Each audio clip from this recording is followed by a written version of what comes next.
close upon me as I struggle alone. They say I have nothing, but they are so wrong. In my heart I'm rejoicing, though the world may not see. Thank you, Lord, for your blessings on me. 'Cause there's a roof up above me, I've a good place to sleep. There's food on my table and shoes on my feet. You gave me your love, Lord, and a fine family. Thank you, Lord, for your blessings on me.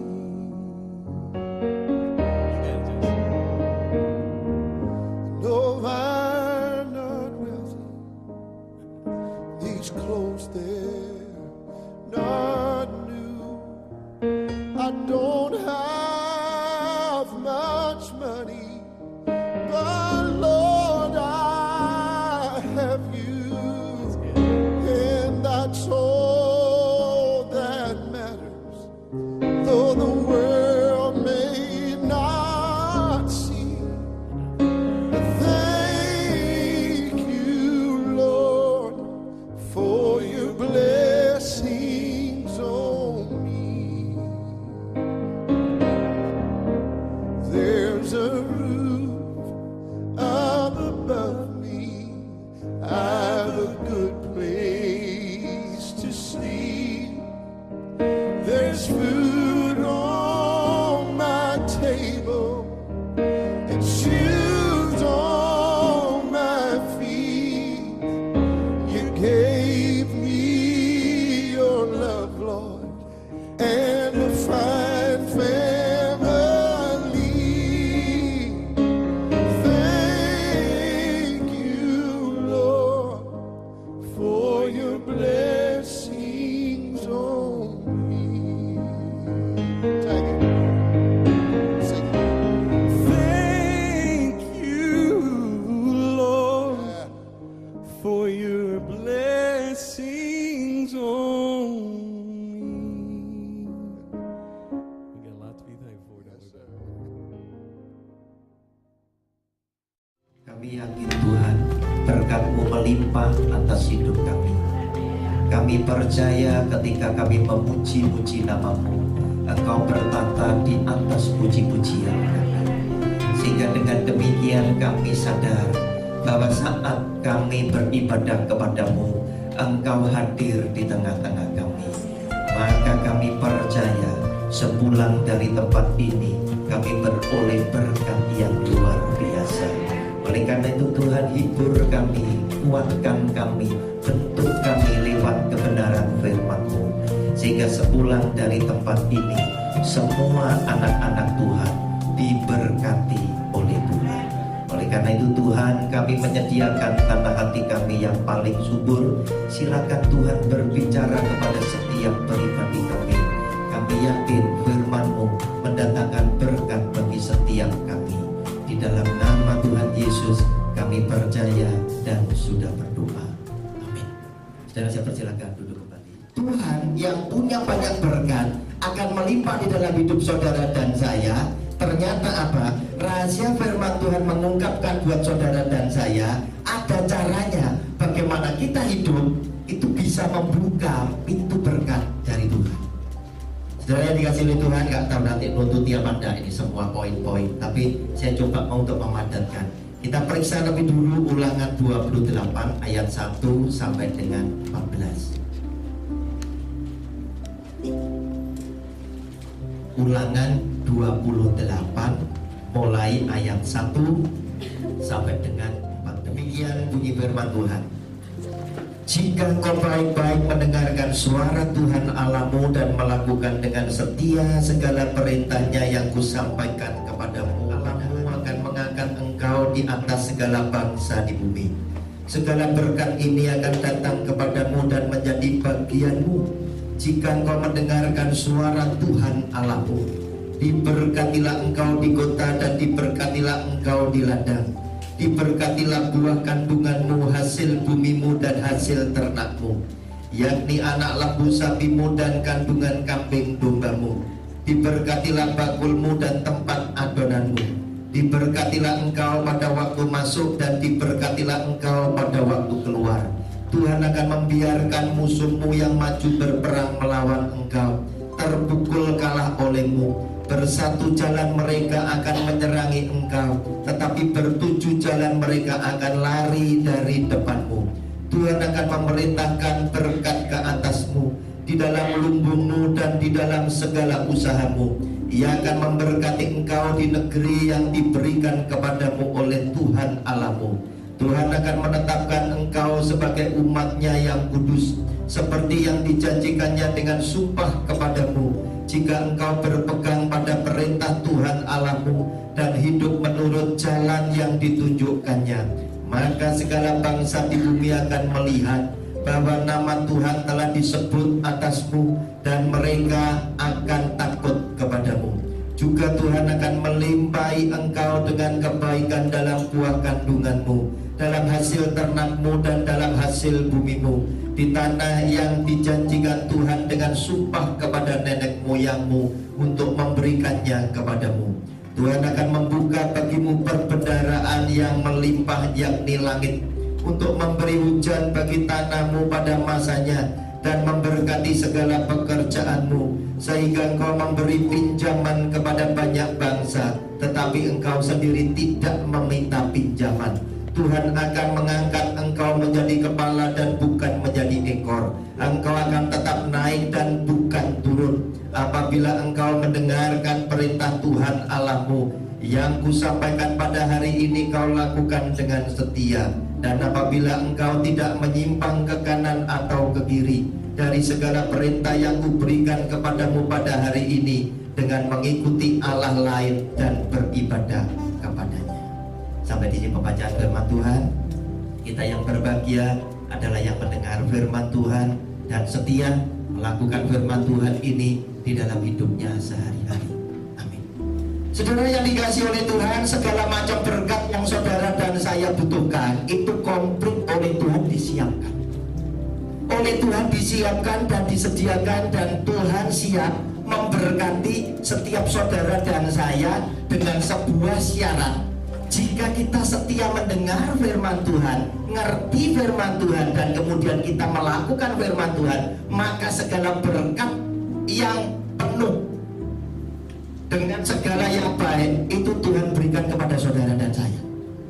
Nah, saudara yang dikasihi oleh Tuhan, kita diberkati dalam bisnis usaha, kita diberkati tentang anak-anak kita, kita diberkati saat keluar masuk pintu rumah kita. Saudara pergi kemana Tuhan menyertai, menibakan dengan selamat, bawa pulang dengan selamat. Kita diangkat oleh Tuhan bukan jadi ekor tapi selalu jadi kepala dan lain sebagainya. Segala macam berkat itu disediakan oleh Tuhan buat saudara dan saya.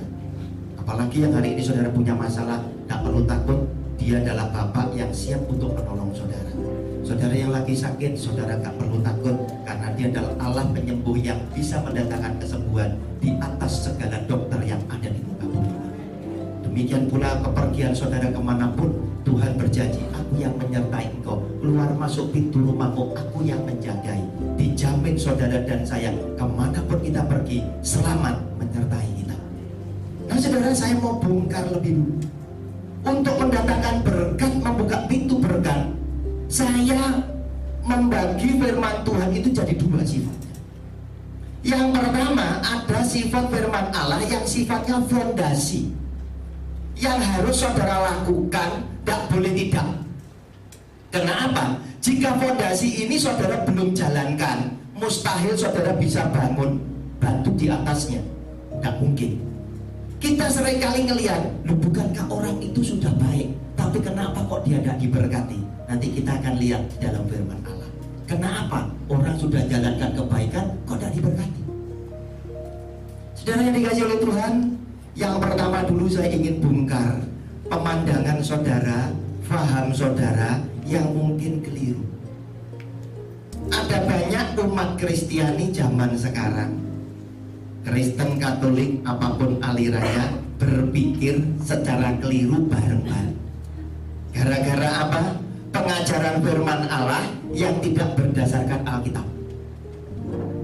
Mereka berpikir, pokoknya aku sudah bayar persepuluhan, berkat itu datang sendiri. Salah. Saya akan buktikan kepada saudara. Ketika Anda bayar persepuluhan, belum tentu Anda pelaku firman Allah. Tapi ketika Anda mendengar firman Allah dan rajin melakukan firman Tuhan di dalam hidup, saya jamin persepuluhan itu sekaligus Anda jalankan. Artinya persepuluhan harus dibayar, ya. Persepuluhan tetap harus dilakukan karena ini perintah Tuhan. Jika kau adalah orang yang setia mendengar, kemudian kau melakukan, otomatis persepuluhan jadi satu paket dalam kegiatan hidup saudara. Amin. Tapi ketika Anda cuma bayar persepuluhan tok, saya katakan belum tentu Anda melakukan firman Tuhan yang lain. Orang bayar persepuluhan rajin belum tentu ngopeni papa mamai. Orang bayar persepuluhan rajin belum tentu akor ambil dulur sekandung. Orang bayar persepuluhan ajeb belum tentu dia adalah orang yang mengasihi sesama yang lain. Kita buktikan lewat firman Allah, Matius 15 ayat 4-9. Oleh karena itu, faham ini harus dibongkar dulu. Dibongkar dulu. Saya katakan ada banyak teman-teman saya hamba Tuhan, kadang ngajar kurang teliti atau sengaja dipleset nih. Terus pokoknya per bulan bayaran kamu diberkati. Sorry, saudara, keliru. Saudara, kita lihat, karena apa? Orang yang hanya mententang melakukan persepuluhan mengharapkan berkat adalah orang yang akan sia-sia. Karena apa? Engkau belum tentu menjadi pelaku firman Allah. Saudara lihat, Matius 15 ayat 4-9, demikian bunyi firman-Nya. Sebab Allah berfirman, hormatilah ayahmu dan ibumu, dan lagi siapa yang mengutuki ayahnya atau ibunya pasti dihukum mati. Tetapi kamu berkata, barang siapa berkata kepada bapaknya huruf kecil atau kepada ibunya huruf kecil, berarti kepada orang tua, apa yang ada padaku yang dapat digunakan untuk pemeliharaan kamu, papa mama, untuk ngopeni kamu, sudah digunakan untuk persembahan kepada Allah. Tak masuk nih gereja, tak persembahan untuk Tuhan, tak berikan untuk perpuluhan. Orang itu, kata ahli Taurat dan orang Farisi, kata para imam, tidak wajib lagi menghormati bapaknya atau ibunya, tidak wajib ngopeni lagi, kata pengajar. Dengan demikian firman Allah, kamu nyatakan tidak berlaku demi adat istiadatmu sendiri. Tujuh. Hai orang-orang munafik, benarlah nubuat Yesaya tentang kamu. Bangsa ini memuliakan aku, huruf besar, memuliakan Tuhan dengan bibirnya, padahal hatinya jauh daripadaku. Percuma, kata percuma menghapus segala kebaikan. Apapun yang baik itu dihapus. Mereka beribadah kepadaku, huruf besar, Tuhan, sedangkan ajaran yang mereka ajarkan ialah perintah manusia. Saudara, saya kritik teman-teman saya yang ketika ada jemaat mulai nanya sama gembalanya, Om, gimana saya? Hasilku ini kan tidak akeh. Papa mamaku tinggal bersama aku dan mereka butuh pemeliharaan, butuh makan, butuh obat. Kalau aku ngopeni papa mama, aku gagal bayar persepuluhan. Tapi kalau aku bayar persepuluhan, papa mamaku seperti apa? Tidak ada sing ngopeni. Saudara, menyedihkan, banyak pendeta zaman sekarang teman saya itu ngomong apa? Bayar persepuluhan, papa mamamu diopeni Tuhan, betul? Salah menurut Alkitab. Dikatakan di ayat ke-9, percuma mereka beribadah kepadaku, sedangkan ajaran yang mereka ajarkan ialah perintah manusia. Kenapa? Karena ketika Anda tidak ngopeni papa mama, hormatilah ayahmu dan ibumu, saudara gagal untuk melakukan meskipun Anda adalah orang yang rajin bayar persepuluhan. Saudara yang dikasih oleh Tuhan, apa solusinya? Tuhan lebih senang saudara ngopeni papa mama lebih dulu, walaupun Anda gagal memberikan persepuluhan. Masa Pak Roni? Alkitab aja yang biar bicara. Saudara, kita lihat Matius 23 ayat 23. Ini untuk membongkar pandangan Anda yang salah dulu, supaya apa? Pintu berkat Tuhan itu saudara mampu buka. Salah satu khotbah saya yang ditakut oleh gereja-gereja besar ya ini. Tapi saya nggak peduli. Karena apa? Ini adalah kebenaran akan firman Allah. Ada banyak gereja besar tidak berani ngundang saya, takut kalau saya ngomong ini. Namun saudara, sebagai hamba Tuhan, kita tidak perlu takut. Saya bisnismen aja, perusahaan saya tak jual semua untuk ikut Tuhan. Nggak perlu takut. Dan saudara sebagai sidang jemaat, sebagai umat Allah, tetap harus memikirkan yang perlu saudara obati bukan cuma papa mama, tapi keluarga gembala saudara harus saudara sejahterakan. Itu firman Tuhan. Saudara lihat 23.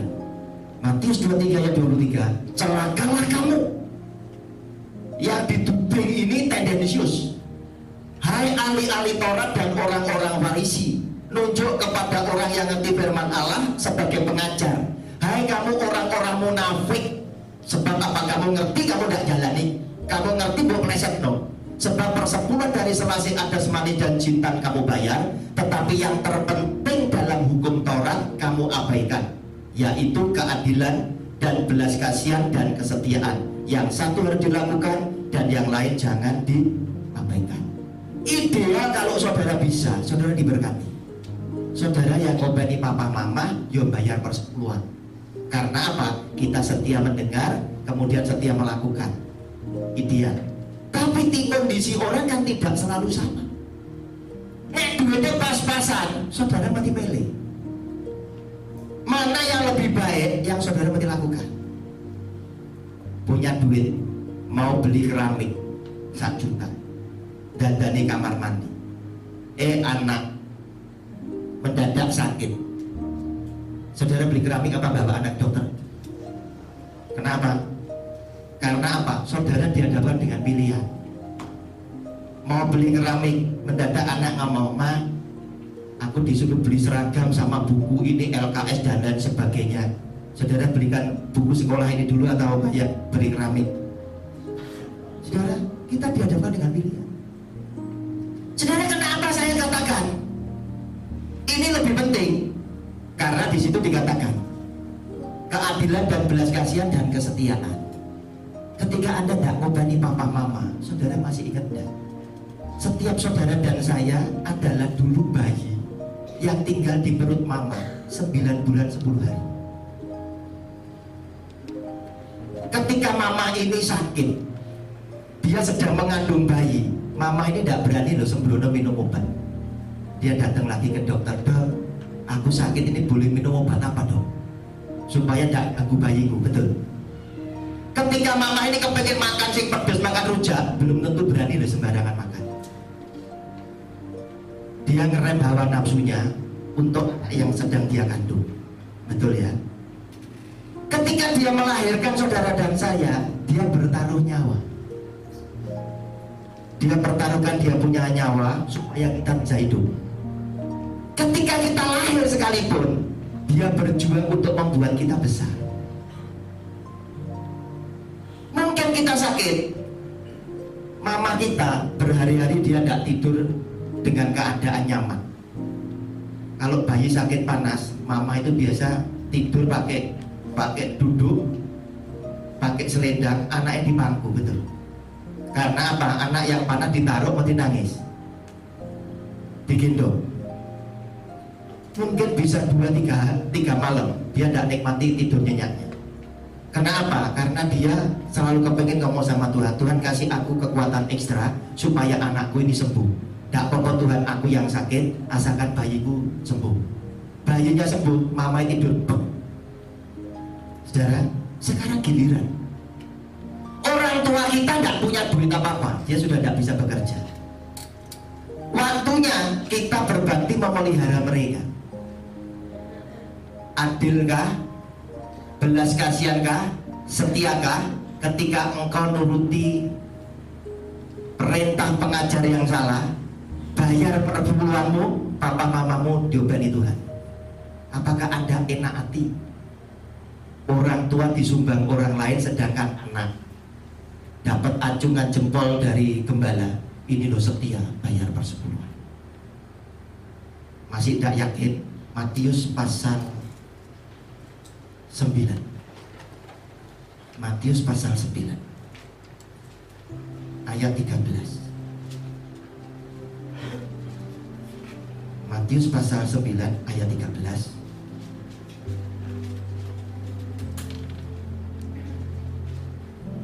Jadi pergilah dan pelajarilah atas firman ini. Yang kukehendaki ialah apa dan? Belas kasihan dan bukan persembahan. Kenapa Tuhan ngomong aku adalah Allah yang maha kaya? Duitmu piro mau kasih ini aku. Tapi bukan berarti persembahan tidak penting loh saudara. Jangan dipelintir ya di depannya. Enaknya diajar Pak Roni gak perlu kayak persembahan, bukan ya? Ya, bukan ya. Saya duduknya pada porsi yang betul. Bukan berarti persembahan tidak penting. Sebagai bukti saudara cinta sama papa mama, saudara datang bawa oleh-oleh. Itu anak sing uho, anak sing bakti. Tahu papa mamanya suka apa, kita datang kita bawa nih. Itu persembahan. Meskipun papa mama beli sak gerbong, itu dia ada, dia bisa.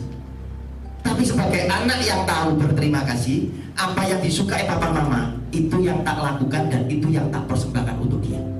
Bukan tidak penting kan?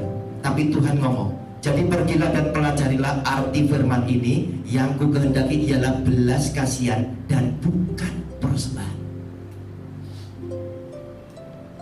Saudara, cara kita buka pintu berkat yang pertama, saudara mesti lakukan firman Allah yang sifatnya fondasi dan tidak boleh tidak saudara bangun pada urutan yang pertama. Yaitu yang pertama, Ulangan pasal 5 ayat 16.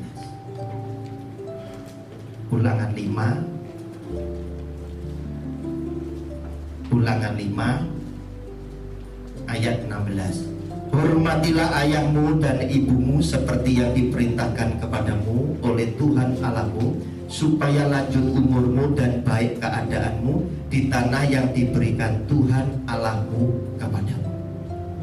Jangan pernah bermimpi saudara akan diberkati Tuhan dengan berkat yang maksimal jika Anda jadi anak itu bukan anak sing bakti cinta be orang tua. Tidak mungkin. Kalau saudara kepengen dapat berkat rezeki hidup sing enak, perintah Tuhan ini adalah perintah yang harus saudara jalankan. Jadi anak sing cinta papa mama. Pak Roni moro tua ya apa? Katut mau sama sing anu anaknya ndak mau papa mama bojingli kan begitu ya. Berarti ketika kita sudah menikah, papa mamanya kita jadi 4 tuh saudara. Jadi 4.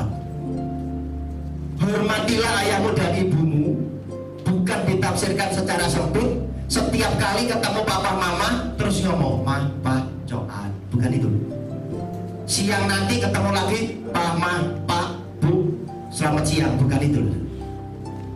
Sehingga kalau itu yang saudara lakukan, malamnya saudara ketemu lagi ambil papa mama, pa, papa langsung gini, selamat malam. Ayo ngomong selamat malam. Bukan itu. Saudara memang wajib bersikap manis, wajib menghormati, tapi hormatilah ayahmu dan ibumu. Salah satunya ketika di hari tua mereka, saudara yang memeliharakan mereka. Sama dengan Matius 15 tadi, uang pemeliharaan untuk mereka, ya kan disebut nih, sama. Saudara ganti yang ngayomi dia, yang melindungi dia, yang memelihara dia, yang menjadikan ketika dia ada dalam usia yang lanjut, saudara jadi anak, papa mama tidak usah takut, aku menyertai kalian, ada aku. Supaya apa? Ada rasa ayam. Wah, aku ditugoyan aku. Papa mama saya itu tinggal sama saya, usia 76 sama saya, papa saya usia 83. Mereka masih sehat. Jadi saya mondar mandir. Dan ketika saya pergi, dia ditunggu dengan beberapa 5-6 orang karyawan saya tinggal di Kediri. Nah, saudara yang dikasih oleh Tuhan, yang pertama itu, kenapa kok ini wajib? Karena ternyata apa? Orang tua itu adalah wakil Tuhan di dunia yang kelihatan. Ulangan pasal 6 ayat 1.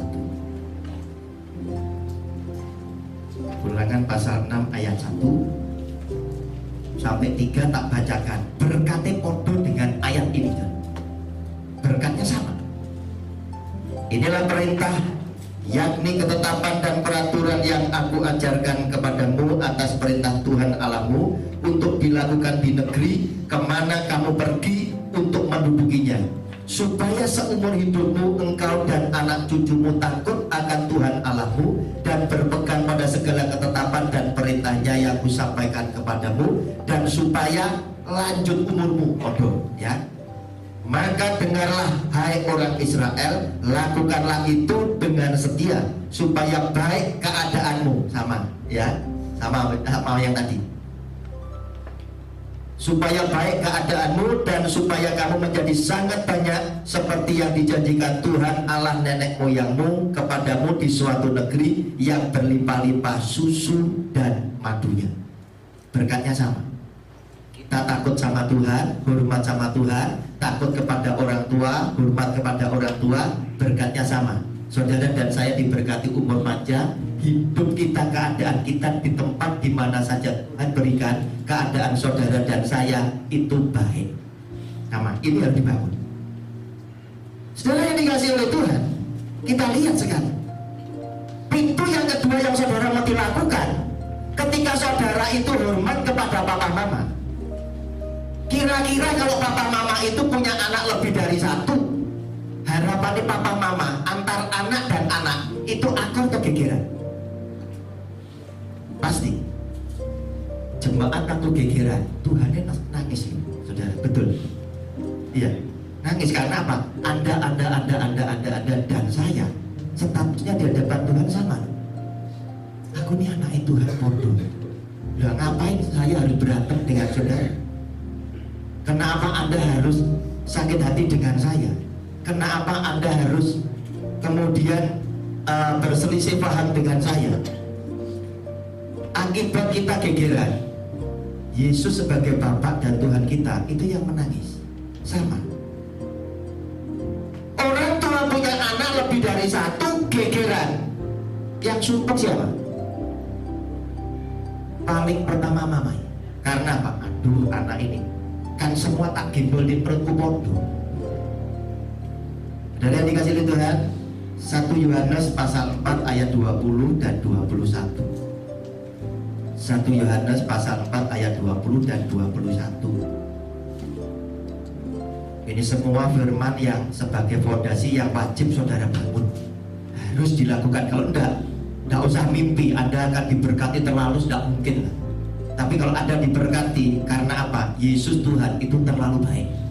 Tapi kalau maksimal, tidak mungkin. Jika seorang berkata aku mengasihi Allah dan ia membenci saudaranya, maka ia adalah pendusta. Karena barang siapa tidak mengasihi saudaranya yang dilihatnya, tidak mungkin mengasihi Allah yang tidak dilihatnya. 21. Dan perintah ini kita terima dari Dia, barang siapa mengasihi Allah, ia harus juga mengasihi saudaranya. Yang kebetulan di tempat ini punya musuh saudara sekandung, upayakan cari jalan saudara berdamai. Percuma saudara. Kenapa? Karena ketika Anda datang dengan persembahan, datang, Tuhan ngomong apa? Taruh persembahanmu, damai dulu sama saudaramu, betul ya? Baru setelah damai, kamu balik ngurus ini, betul ya? Papa mama baru akan terima kalau kamu tidak gegeran sama saudaramu, betul? Dengan arti kata lain juga tuh ngomong, Sing mbok persembahane papa mama ini tidak ada artinya. Karena apa? Papa mama ini punya segala. Betul. Tapi kamu hidup rukun dengan sesama anaknya papa mama. Papa mama ini ada sukacita. Saudara, orang Kristen sok ngomong kasih sama Tuhan, nyanyi, angkat dak satu tangan, mungkin bisa 2 tangan. Betul? Aku mengasihi kau Tuhan. Tuhan ini ketawa. Mengasihi yang bagaimana wong kamu geger perkara warisan. Saudara, kenapa ini kok harus dijalankan? Karena di situ ada kata-kata Tuhan. Kalau kamu ngomong mengasihi aku yang tidak kelihatan, padahal kamu dengan saudara sekandungmu sendiri yang kelihatan, kamu tidak mengasihi, capnya maksudnya kamu adalah pendusta. Di Bandungnya kita tuh langsung cap itu pendusta. Saudara, percuma jadi orang Kristen. Kenapa? Karena kita harap berkat dari siapa? Dari Yesus Tuhan yang punya hukum ini. Sehingga ketika kita tidak memenuhi hukum ini tadi, kita sudah jadi cap pendusta. Kira-kira apa mau tuh? Saudara dan saya aja loh, kalau punya sahabat, punya anak, suka bohong, apakah Anda juga ngelos dengan berkat? Papa mama tidak kasih duit kamu, tapi kalau kecukupan papa mama siapkan. Tapi tak beri kepercayaan yang lebih besar, papa mama takut kamu nanti malah minggu, betul? Sama. Ini harus dibangun. Kenapa? Ini adalah kasih yang paling gampang. Saudara dan saya lulus itu gampang. Sebab apa gampang? Ini adalah kasih mula-mula, kasih yang paling mendasar, yang setiap orang itu bisa jalankan. Dan kenal Tuhan Yesus pun dia bisa lewati ini. Kenapa? Karena setiap anak akan berpikir sama. Bukankah aku lahir dari perut mama yang sama? Aku dibesarkan oleh papa mama yang sama, dipelihara oleh mereka, dikasih makanan lauk pauk yang sama, menikmati hidup ini bersama-sama dan lain sebagainya. Dan saudara masih punya suka duka dengan saudara sekandung yang bisa membuat sampai dengan akhir hayat saudara akur dengan saudara. Namun apa yang seringkali terjadi di dalam hidup di masyarakat ini, mereka suka cari kalimat pembenaran. Mereka mulai ngomong sama saya, Pak Roni, kalau masih kecil kita akur itu kan memangnya harus Pak ya. Tapi setelah kita berkeluarga keadaannya lain loh Pak. Dia punya tanggung jawab, saya kan punya tanggung jawab. Sehingga dengan demikian saudara mulai berpikir, tidak pernah nolongi saudara sekandung ketika dia menghadapi kesulitan. Percuma saudara jadi Kristen. Nah saudara yang dikasih oleh Tuhan, kenapa? Karena begitu ada banyak kenangan manis yang tidak pernah terlupakan. Ketika saya kanak-kanak, saya dengan kakak saya yang laki itu beda 3 tahun. Koko saya ini. Saya suka main sama-sama sama dia, kemanapun berdua. Sampai sekarang saya tetap kompak meskipun kita sama-sama sudah berkeluarga. Kalau saya makan sesuatu saya enak gitu, saya ingat dia, saya ingat adik-adik saya. Ya wis aku beli wakeh ini, tak bawa Surabaya, tak bumi. Ya enak. Kenapa? Karena saya mengingat kenangan-kenangan ketika kita masih melarat bersama-sama tadi.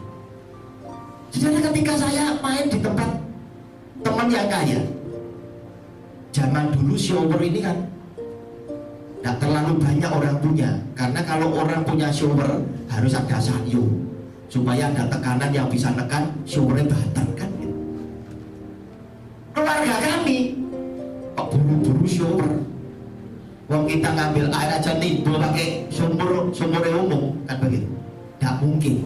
Tapi ketika kita datang ke temennya mandi dengan dibuka kamar mandinya, dia pakai celana dalam gitu, masih kanak-kanak, dia mandi pakai shower, pamernya sama teman-teman, saya aku tak mandi loh. Showernya diputar gini, dia di bawah itu, kita kepengen ya Tuhan enak-enak mandi, tidak usah jeburan gitu, tidak usah pakai gayung, sabun sampo gini, aku sudah mandi loh. Kepengen juga. Tapi Tuhan yang ngasih saya banyak akal. Saya ngomong sama koko saya, kok kepengen, gak usah kepengen bu, tak kasih sampo dia 1. Lu gue apa sih? Covid sampo kan sasetan. Gak apa-apa nih, kamu bawa 1, aku bawa 1. Berat apa? ndongakno mendung. Sore Gusti Allah. Begitu hujan saya ngajak kakak saya, ayo kita lari. Pas ini ada sabun. Sore mana? Itu loh, di bawah toko itu kan ono talangnya sing rontok gerojok. Iki sore podaya. Saudara, kenangan-kenangan yang indah ini yang bisa menjadikan rukun itu sampai akhir hayat, saudara. Kenapa hadirnya orang luar mengacaukan apa yang dulu itu penuh dengan kasih persaudaraan? Pernikahan Kristen bukan itu. Yang menikah bukan saya dengan istri saya tok, bukan. Tapi yang menikah itu adalah saya dengan istri saya, termasuk keluarga besar saya dan keluarga besar daripada istri saya. Jumlah bilangan kita boleh menjadi semakin banyak, tapi mendatangkan sukacita dan semarak yang semakin luar biasa. Bukan terus kali gegeran, saudara. Lihat, kadang orang Cina juga baju, saudara. Saya kadang juga bangga sama Cina, kadang juga sedih, saudara. Hanya gara-gara pesta manten bareng-bareng. Bareng-bareng turunan, bisa turunan. Nanti, saudara, giliran dipanggil foto dari keluarga laki ke perempuan, itu yang masalah.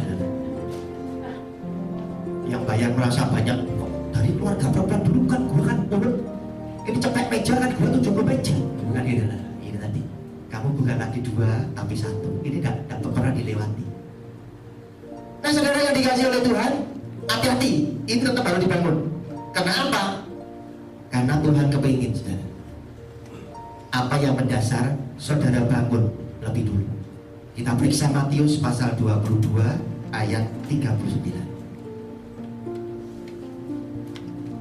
Matius 22 ayat 39.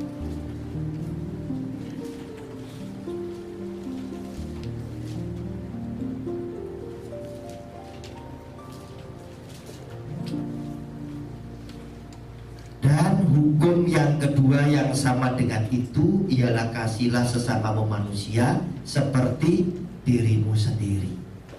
Kalau yang gampang saudara gagal, perintah ini saudara tidak bisa lewat. Gimana saya bisa mencintai orang padahal orang itu tidak ada hubungan darah gitu. Yang punya hubungan darah aja dijak berantem aja, dijak ribut toh. Terus kemudian kita mulai mengasihi orang di luar. Tuhan sama Petrus ngomong, Petrus, orang munafik. Ini loh, kalau nyambut tamu ketok manis-manis, padahal kalau di rumah geger terus. Cara percuma, sama, hukumnya sama. Bagaimana mungkin saudara bisa mengasihi Tuhan kalau yang kelihatan aja tidak bisa? Bagaimana mungkin saudara bisa mengasihi orang lain yang tidak punya hubungan darah, yang sedangkan yang sekandung aja saudara gagal? Padahal saudara, Tuhan pengen bawa saudara ini pada Matius 25 ayat 40.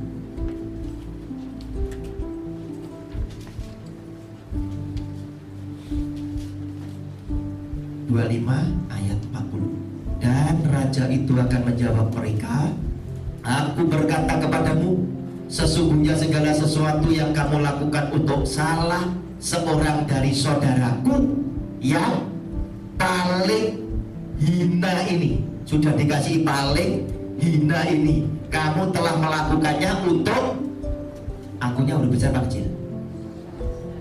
Artinya untuk siapa? Tuhan Yesus, betul ya? Nah saudara, ditulisi paling hina ini karena apa? Jujur aja, manusia suka melakukan sambutan, melakukan iman dengan memandang muka.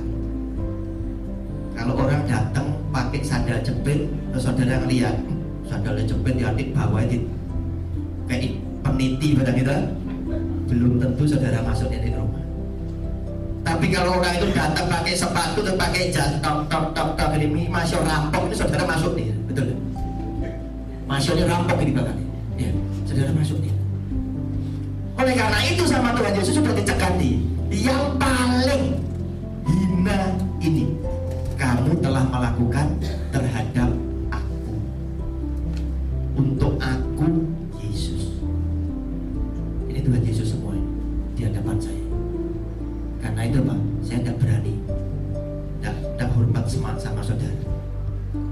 Karena Anda adalah Tuhan layani saudara, Anda punya status lebih tinggi dari saya tidak berani datang malam 7/4 saya sudah nunggu. Mana jemaat 8/10 mana jemaat 8/5 penyambut tamu baru dulu datang. Betul. Apakah itu cermin dari Anda cinta sama Tuhan? Jauh.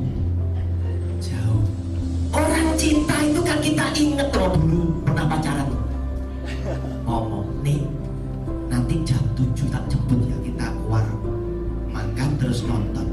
Ya wis kok nanti jam 7. Jam karena cinta saudara, jam 6 sudah muncul, noni aja roll-rollan. Betul. Kok ngapain muncul? Aku belum siap ya? Tak apa-apa, tak tunggu. Betul ya? Karena karena cinta. Pertanyaannya, adakah Anda cinta kepada Kristus sama seperti ketika Anda cinta dengan istri yang dulu saudara pacaran? Belum karuan itu. Apakah cinta ini juga akan abadi sampai akhir hayat? Belum tentu. Suami dulu yang dulu dengan sabar, sudah nih tante ini tidak apa-apa, wis kamu rorolannya wis bene disik, nanti buk fan buk belum tante ini. Barengan nangis sudah banyak. Dari tadi siap datang cepet-cepet bulet aja mulai ngomel ya. Bareng wis kena. Iya, ini sering terjadi. Kenyataan hidup. Betul ibu ya. Nah, ibu-ibu yang sering diperlakukan itu metik rosok. Dulu bapakmu nggak gini loh, bapakmu nggak gini loh. Orangnya sabar, anteng, telaten, sudah. Belum siap pun ditunggu. Tapi sekarang gampang ngamuk-ngamuk. Lu tidak cepetan tak tinggal, lu nyusul dewe loh. Itu banyak loh, banyak. Betul banyak. Nggak usah jauh-jauh. Saudara kadang ketemu bapak ibu yang mulai agak sepuh, ya, mulai agak tua, usia di atas kepala 6, ya. Ketemu jalan-jalan di mall. Terkadang ketemu bapak edisi. Oh, tante di mana? Di belakang. Betul ya? Lo apa ada di gandeng? Lo dan saya nggak tahu. Ya, Anda yang ngerti. Ya. Betul ya? Itu cuma urusan jalan belonjo, saudara. Ya, urusan jalan belonjo. Sing laki di depan, sing wedok di belakang, nggak pembantu di kelundung. Lo tante di mana? Di belakang. Kan begitu. Nah, saudara yang dikasih oleh Tuhan. Saudara yang dikasih oleh Tuhan, kenapa sekarang kita melihat Pak Roni bukankah orang itu orang Kristen yang hebat? Dia suka memberi dengan harta benda yang dia miliki. Dia adalah orang dermawan. Pekerjaan Tuhan disumbang, janda, anak yatim disantuni dan lain sebagainya. Teman yang kesesakan dia tolong dan lain sebagainya. Kenapa dia kok tidak diberkati maksimal? Saudara saya ngomong, urut-urutan yang Anda bangun itu salah. Kadang orang Kristen melakukan firman itu nek milih. Sing ini angel gak mau aku. Ini angel dah. Ini aku mau, ini aku mau. Betul ya? Jadi Anda bolong-bolong. Enggak urut. Enggak urut. Orang bangun rumah, yang pertama dibangun apa sih? Fondasi. Boleh enggak? Fondasi belum dibuat, sudah beli jendela. Betul, jendela ini penting loh. Nanti akan dipasang gitu. Tapi tukang sing bangun ini kan mikir gini, jeraganku ini untuk gendeng. Betul kan? Loh ini belum dibangun kok sudah beli jendela gitu. Loh jendela ini bulan ke-7 nanti Pak. Setelah gedung ini berdiri baru masang kusen, masang jendela gitu ya. Itu kok jendela. Sing wedok kulaan selot barang dulu. Buat apa selot ini? Paham kan? Ada tante yang suka bisa masak bakmi? Ada? Loh kadang kalau doa puasa kan saya disuguhi bakmi kemarin enak itu, siapa itu yang masak itu? Ya, ada bakmi kemarin doa puasa enak itu. Ya, nah pertanyaan saya, sekarang kita urut-urutan. Kalau saya adalah orang yang bisa masak bakmi enak tadi, pertama kali kan ngambil wajan, kasih minyaknya sudah mulai panas. Yang masuk pertama bawang putih, serai. Kedua sayur apa-apanya dulu? Ikan, serai masuk. Terus sayur, terus dibumbuni ya micin, ya garam, ya kecap ya. Terus kemudian bakmi, kasih air titik ya, biar nyemok ya, kasih bakmi, betul ya. Dah, saudara hitung, ada bawang putih, ikan, sayur, bumbu termasuk kecap, sedikit air, bakmi, ya 6 ya. Yang masak satunya 6 ini ada dalam daftarnya dia. Masuk pertama bakmi, serai. Jangan ketawa ya. Ini ilustrasi betul ini ya. Serai bakmi sih ya. Habis itu sayur masuk, ikan masuk, terus kemudian bumbu bawang putih terakhir. Pertanyaan saya, hasilnya sama enggak? Jumlahnya sama ya, jumlahnya sama kan? Demikian juga dengan firman Allah. Kenapa orang itu tidak diberkati? Kamu bangunnya deh. Yang matinya mau jalankan dulu, mau taruh di terakhir. Yang matinya dicemplung di terakhir. Saudara masuk di sini, bakmi masuk di sini, keluar bakmi belotong. Wes, jemaatnya ikut doa puasa gaber-gaber semua. Belotong itu. Masuk duluan kali itu ya loh. Ya, tidak jadi bakmi, sudah belotong apa saja. Ini yang Tuhan minta. Yang fondasi, saudara mesti lakukan di awal. Yang lainnya sifatnya finishing, saudara ngikut di belakang. Padahal saudara, Tuhan kepingin ngangkat saudara nanti, saudara. Setelah saudara diberkati, Tuhan mesti kepingin. Kalau bisa, Anda tidak terikat hati saudara kepada berkat yang secara jasmani. Tapi saudara lebih mengejar berkat yang sifatnya rohani karena Tuhan ngomong. Kamu ketika mengumpulkan harta di dunia, mencuri, sangat merusak. Tapi kumpulkan harta di surga. Ini latihan saudara untuk tidak melekat dengan harta. Supaya saudara apa? Di poin yang berikutnya, saudara baru bisa tahu, oh ternyata Tuhan kepingin membuat sifat-sifat saudara itu berkenan di hadapan Tuhan. Poin yang kedua, setelah saudara bangun yang sifatnya fondasi, yang sifatnya finishing itu baru saudara pasang. Fondasi sudah, baru botol ditumpuk. Saudara, dalam hidup saudara dan saya ada anggota tubuh yang berbahaya mempengaruhi otak, yaitu mata, mulut, telinga. Itu mempengaruhi hati dan pikiran kita. Sehingga terkadang apa? Sikap tindakan kita itu bisa berubah. Nasihat firman Allah, kontrol sekuat tenaga anggota tubuh saudara dan saya, sehingga bisa memberikan sikap dan tindakan itu yang berkenan. Saudara, Alkitab ngomong Lukas pasal 11 ayat 34 sampai 36. Matamu adalah pelita tubuhmu. Jika matamu baik, teranglah seluruh tubuhmu. Tetapi jika matamu jahat, gelaplah tubuhmu. Karena itu perhatikanlah supaya terang yang ada padamu jangan menjadi kegelapan. Jika seluruh tubuhmu terang dan tidak ada bagian yang gelap, maka seluruhnya akan terang. Sama seperti apabila pelita menerangi engkau dengan cahayanya. Saudara, mata yang memandang itu berpengaruh kepada otak, kepada otaknya kita. Kenapa? Karena dia akan mempengaruhi. Ketika orang masih miskin, jujur aja, matanya kita ini tidak luas seperti orang yang sudah punya duit. Ketika masih miskin, cita-cita bawa anak-anak itu sederhana. Nanti nek libur tak jak kebun, bisa warna sudah senang. Bawa ke kebun binatang. Anak saya tak guiring gitu dari Kediri, lihat gajah, lihat apa, satu hari sudah senang. Tapi ketika diberkati, sudah mulai bisa keluar kota, mulai bisa keluar negeri, mata tambah luas dan ditawari kebun bin, apa kebun bin, dan begitu sudah berbeda.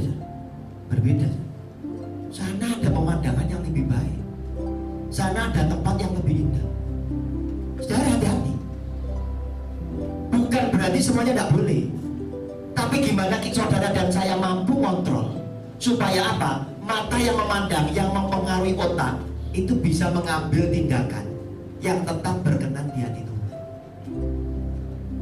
Dulu diberkati penter bekas, puji Tuhan, dan coba dulu papa cek naik sepeda motor basah kuyup kayak gitu, seneng sih.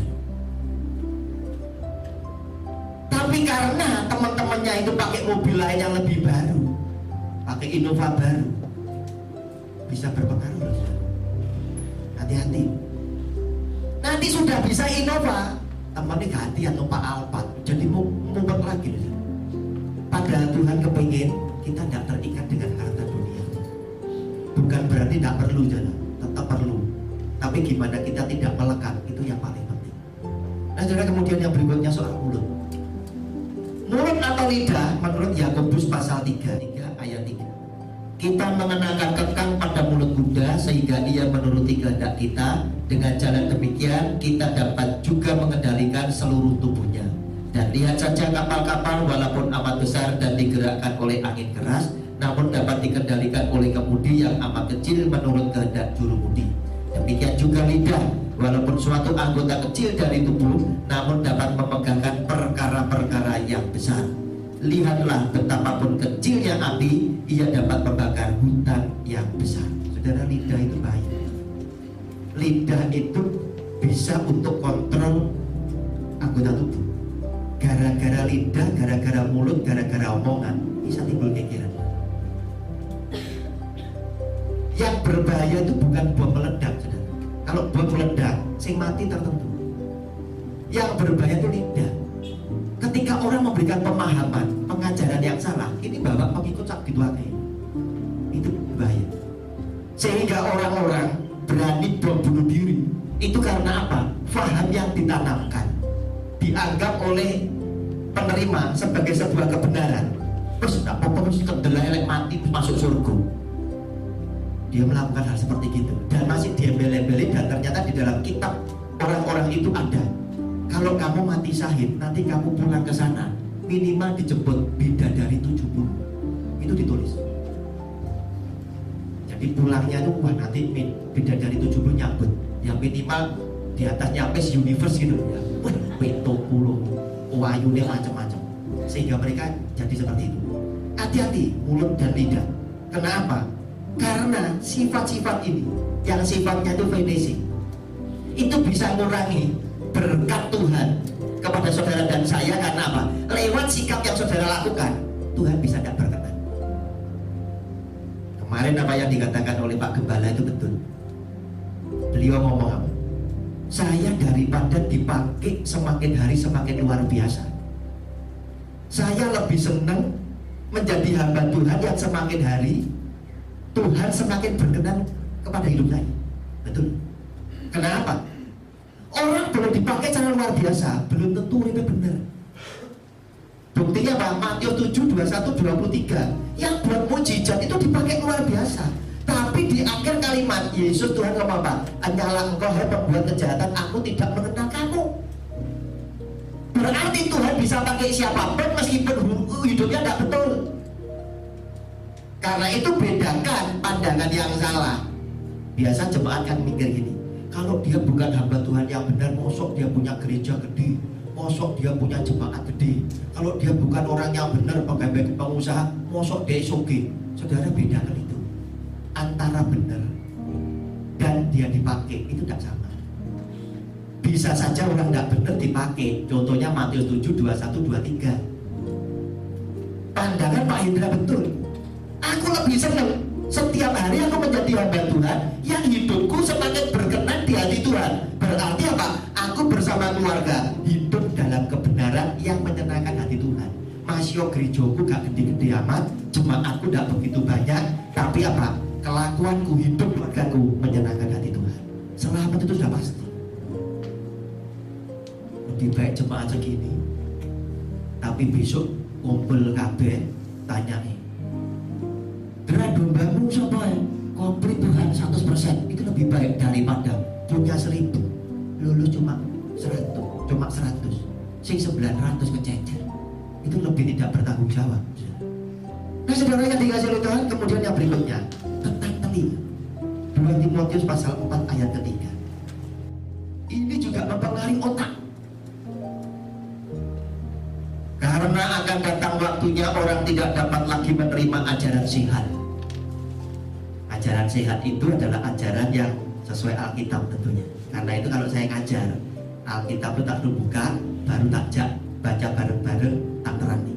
Tetapi mereka akan mengumpulkan guru-guru menurut kehendaknya untuk memuaskan keinginan telinganya. 4 ayat 4. Mereka akan memalingkan telinganya dari kebenaran dan membukanya bagi dongeng. Saudara lebih senang dibujuki, manusia itu lebih senang dibombongi daripada kata-kata pedas, kata-kata keras, karena itu adalah kebenaran firman Allah. Tidak semuanya orang bisa menerima pengajaran saya. Karena apa? Karena apa? Sebelumnya dia sudah diisi. Tapi coba saudara, jika engkau adalah orang yang cinta sama Tuhan, Alkitabnya tak buka, baca. Cocok no fahammu dengan fahamnya pikiran Tuhan Yesus, belum tentu sama. Karena apa? Yang dikatakan oleh Tuhan Yesus di Matius pasal 23 mulai ayat 13 itu selalu didahului dengan kata celaka, ditujukan kepada siapa? Ahli Taurat dan orang Farisi, yang adalah imam, pengajar, tokoh-tokoh agama, sing ngajar umat Israel dengan cara yang keliru. Karena apa? Dipelintir oleh mereka untuk kepentingan mereka. Makanya muncul ini. Mereka tidak senang dengan kebenaran, tapi mereka lebih senang diceritain tentang dongeng. Tidak apa-apa, om sekarang memangnya misi berbuat dosa, tidak apa-apa, bombong itu. Karena apa? Mungkin sumbangannya ke gereja atau agen. Apa juga kepingin. Harusnya kita berani ngomong. Oh, nek kepingin diberkati, madeng kok. Juga tidak sedikit ketika hamba Tuhan ini diundang khotbah, tahu sing undang ini punya selingkuhan. Begitu firman sekeliling arah ke situ, diego nih. Wah, ini kalau kena bosnya ini bisa tidak diundang lagi ya. Jadi hati-hati. Firman Tuhan disampaikan seperti apa yang Roh Kudus itu pimpin. Risikonya cuma satu, dan diundang deh. Selesai. Tapi ketika kebenaran kita sampaikan, kita berkenan di hati Tuhan. Secara kemudian hati atau pikiran, Markus pasal 7 ayat 21 sampai 23. Akibat mata melihat, akibat mulut, lidah, akibat telinga itu berpengaruh terhadap hati. Sebab dari dalam dari hati orang timbul segala pikiran jahat, percabulan, pencurian, pembunuhan, perzinahan, keserakahan, kejahatan, kelicikan, hawa nafsu, iri hati, hujat, kesombongan, kebebalan. Semua hal-hal jahat ini timbul dari dalam dan menajiskan orang. Saudara, yang paling bagus gimana? Punya hati dan pikiran seperti Kristus. Filipi pasal 2. Kadang karena orang itu ngerasani kita, kupingnya kita kerungu, ada temen yang gak bisa ngerem, ngomongin cik, misalnya bukan tajik dan tak ngomongin, tajik dirasani gini. Lah aku jadi bolonnya tajik, yo panas tuh. Berarti ini kan ngedem-ngedemi. Cik gak usah cik, gue tak omongin. Tapi sebagai anak Tuhan, wes ampun nono, wes jano. Nanti kalau tajik dengar dari siapa-siapa gak sambut gubris kan gitu. Tapi terkadang enggak loh. Si provokator ini kan ngomong gitu. Kan gitu. Aku jadi bolonnya tajik, yo panas sih. Ngomong gitu. Nah enaknya apa? Enaknya dilabrak aja.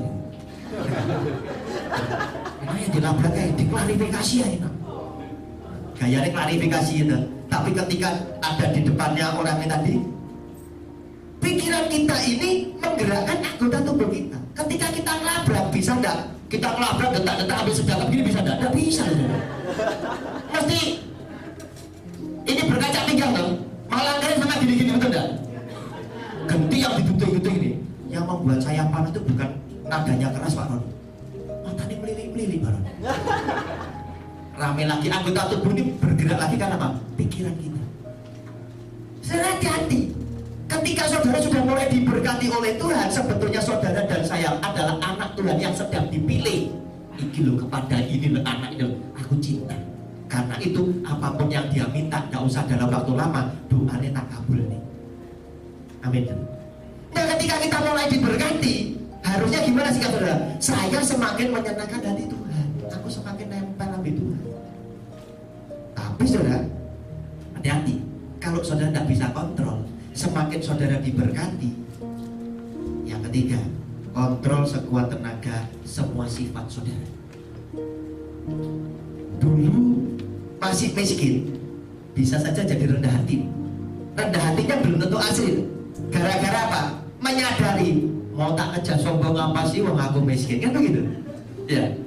Bareng sudah diberkati, sombongnya bisa muncul ya. Betul ya? Karena apa? Dulu tidak ada, sekarang gua ada. Karena itu firman-Nya Tuhan langsung ngomong, kasih warning buat saudara dan saya. Hati-hati orang kaya sukar masuk ke dalam kerajaan surga. Betul ya? Bukan berarti boleh saudara balik, puji Tuhan aku miskin berarti belum, bukan kok saudara. Bukan loh ya. Ya. Tapi karena orang ketika kaya dia diberkati dengan segala yang ada, godonnya lebih besar, cobaannya lebih besar. Dulu datang berdoa sama istrinya, pegang tangan istrinya, Tuhan kami bersyukur, Tuhan memberkati saya dengan istri yang luar biasa, yang setia dalam suka dan duka, dipegang, ada diberkati. Kenapa tidak selingkuh waktu itu? Ini peluru nih Baron. Betul. Tapi setelah kaya, pikirannya bisa berubah. Aku kerja kan sudah keras, mosok setiap hari makan pecel terus. Boleh toh sekali-kali happy-happy sama teman-teman. Kenapa? Hati-hati. Karena orang kaya sukar masuk ke dalam kerajaan surga. Nah saudara yang dikasih oleh Tuhan, demikian pula. Tidak gampang orang kaya, orang yang punya kedudukan bisa berlaku sabar. Tidak gampang. Hanya karena merasa terhormat, hanya karena merasa punya kedudukan, merasa intelektual, merasa punya duit. Pramugari itu ngomong, Pak, minta tolong handphonenya dimatiin, dikaplok, kan gitu ya. Nah, ya. Karena apa? Loh, teguranmu ini kayak aku nih. Lu pikir gua gak ngerti ya? Kalau mau terbang harus dipateni, kan gitu. Dia merasa ditegur di banyak orang, merasa dipermalukan. Jadi betulnya perselisihan itu muncul karena apa? Karena saudara dan saya pelit ngomong satu kata maaf. Harusnya orang ini kan ngomong, pegang handphonenya terus dia ngomong, oh ya, Bu, maaf, sorry, urusannya mari. Sudah, sorry, mari. Karena lagi asik. Toh belum terbang toh, dan ini tidak mengurangi rasa hormatnya dia toh. Kehormatannya dia tidak terganggu toh dengan ngomong sorry aja. Tapi tidak semua orang kaya bisa seperti itu, saudara. Kenapa? Firman Tuhan aja ngajari saudara dan saya, hendaknya saudara dan saya itu saling menegur sapa lebih dulu, betul ya? Bos punya karyawan 5.000, satpamnya akan mati banyak. Kalau satpamnya pagi datang, bosnya sangat pagi datang, mungkin satpamnya kan di ruangannya satpam tuh isi sisiran apa-apa, ya. Bosnya datang belum tentu satpamnya tahu tuh. Mau enggak bosnya madam? Pagi Pak? Belum tentu. Mungkin 12 terus ngomong ngerasain sebenarnya. Satpam opo jeragannya lewat orang ketok. Padahal perintahnya apa? Harus saling menegur sapa lebih dulu. Apa ya, gengsi saya akan hilang tuh kalau saya itu panggil anak buah saya lebih dulu ketika dia tidak kelihatan. Apakah saya akan kehilangan gengsi? Ketika saya masuk ruangan tempat ibadat, kemudian saya nyalami satu-satu, saya yang datang, kan enggak juga. Tapi ini yang seringkali dilakukan. Belum tentu orang yang ada di atas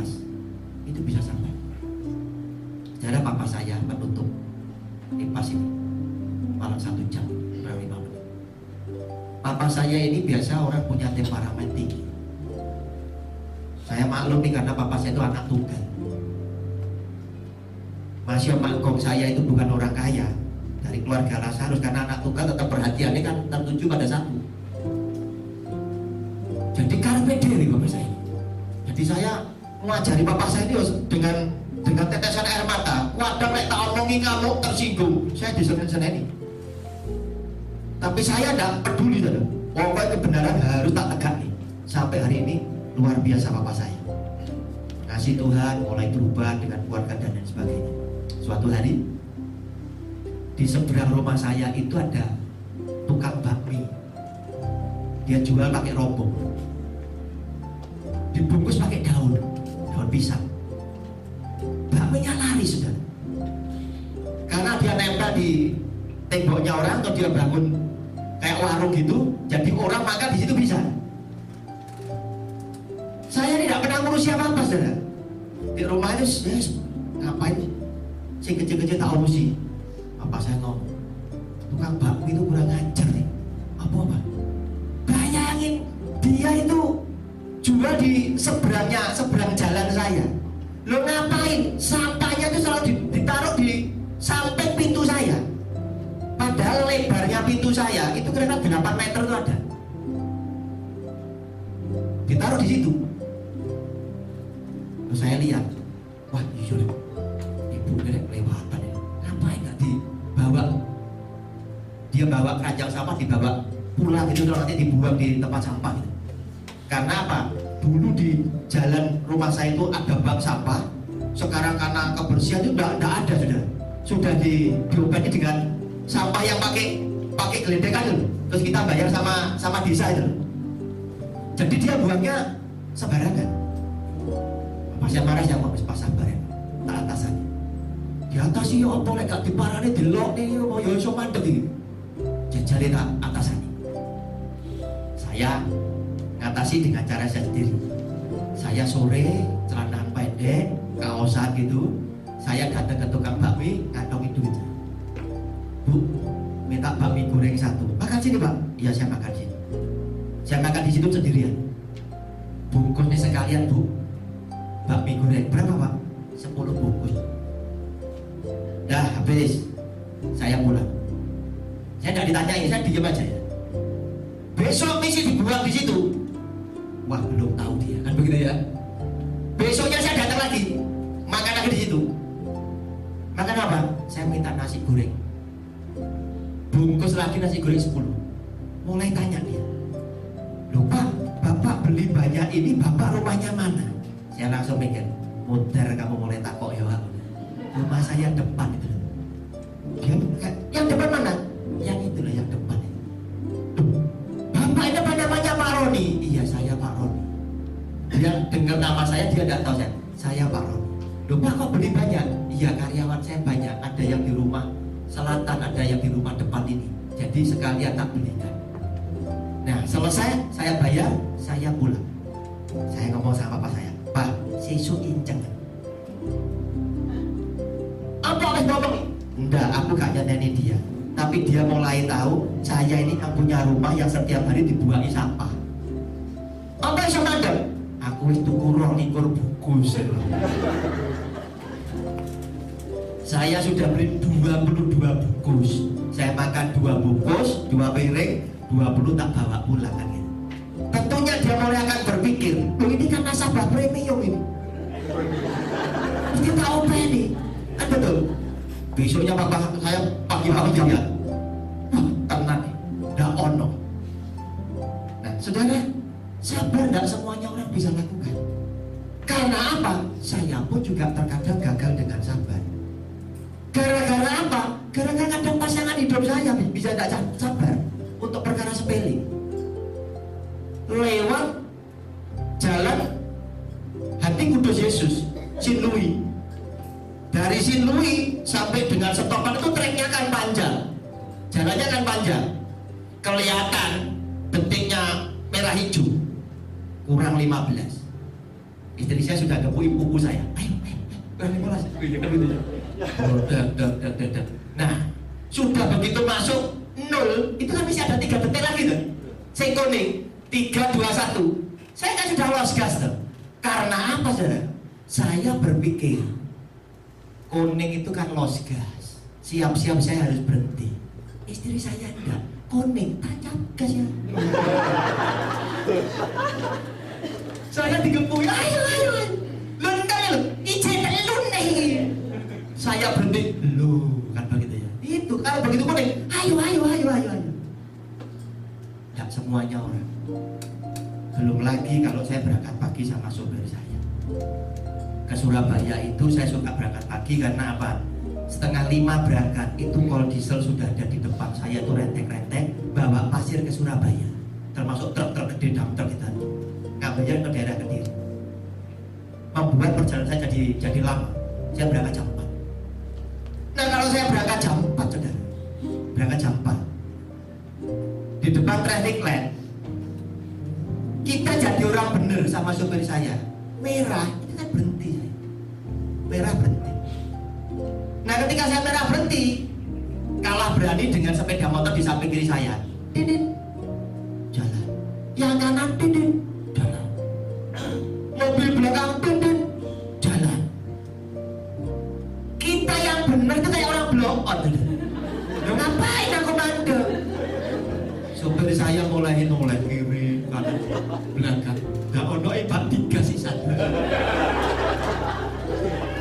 Saudara sabar gak gampang. Tapi Tuhan butuh saudara dan saya punya integritas. Paham? Walaupun